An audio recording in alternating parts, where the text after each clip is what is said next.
vivendo em lugares diferentes. Os lugares onde as crianças vivem são variados. Muitas crianças vivem em cidades com casas, prédios, pouca vegetação e ruas asfaltadas. Dessas crianças que vivem em lugares como nas cidades não têm assim um contato direto com a natureza, né? Eles não, aqui é como diz aqui, né? Eles não têm contato com a vegetação, né? Vivem em ruas que são asfaltadas. Às vezes moram atrepados, né? Em prédios e assim sucessivamente. Outras vivem em área rural ou na floresta. Essas crianças que vivem em área rural ou na floresta, elas têm bastante contato com a natureza.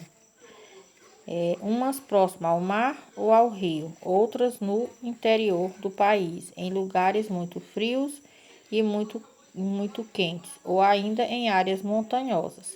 O lugar onde as crianças vivem pode influenciar em suas experiências, de seu modo de viver e suas brincadeiras. Então, nós sabemos que cada lugar que a pessoa mora, por exemplo, a criança que mora num apartamento, a brincadeira dela é completamente diferente de uma criança que tem bastante contato com a natureza, não é? A criança que tem mais contato com a natureza, que vive em lugar onde tem vegetação, tem água, tem espaço, né? No campo, por exemplo, ele tem mais possibilidade de brincar à vontade, né? Respirar um ar livre, ter espaço para brincar, para correr e assim sucessivamente. Conheço um menino brasileiro do povo Munduruku.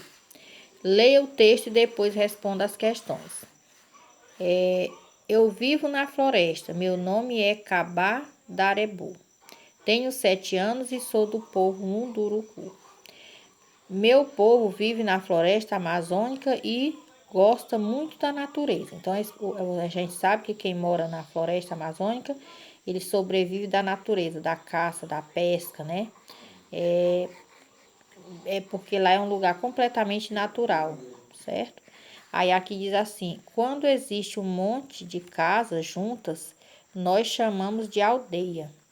Perto da aldeia tem sempre um rio onde a gente brinca. Então, pelo visto aqui, ele é indígena, né? Que as aldeias é onde os índios vivem. Aí bem aqui nós temos essa figura, né? Vamos observar essa figura. Então, aqui diz assim: grife no texto o lugar onde Cabá Darebu vive. Aí você vai ler o texto, prestar bem atenção onde é que ele vive, para poder grifar. Grifar aqui no texto mesmo, certo? A ilustração acima é de outro livro, do autor do texto. Observe-a e responda. O que podemos saber sobre a vida desses personagens indígenas? Então, aqui nós vamos observar essa imagem bem direitinho. Então, aqui é um índio, né? Como eu falei, os indígenas que eles sempre falam em aldeia. Então, a gente sabe que os índios moram em aldeias, né? Então, observe que aqui existe um lugar completamente natural, onde a gente está vendo o verde da vegetação e os animais. Então, ele convive com a natureza mesmo, convive com a vegetação e com os animais, certo? Aqui ele vive na floresta, onde tem muita vegetação e também animais. Continuando aí, qual é a diferença entre a vida das crianças que moram na cidade e a vida das crianças indígenas que moram em aldeia? Então, qual é a diferença? Quer dizer, as crianças que vivem em cidade têm menos contato com a natureza, com as paisagens naturais, né? Porque eles vivem mais no asfalto, no concreto, moram às vezes em lugares, em apartamentos.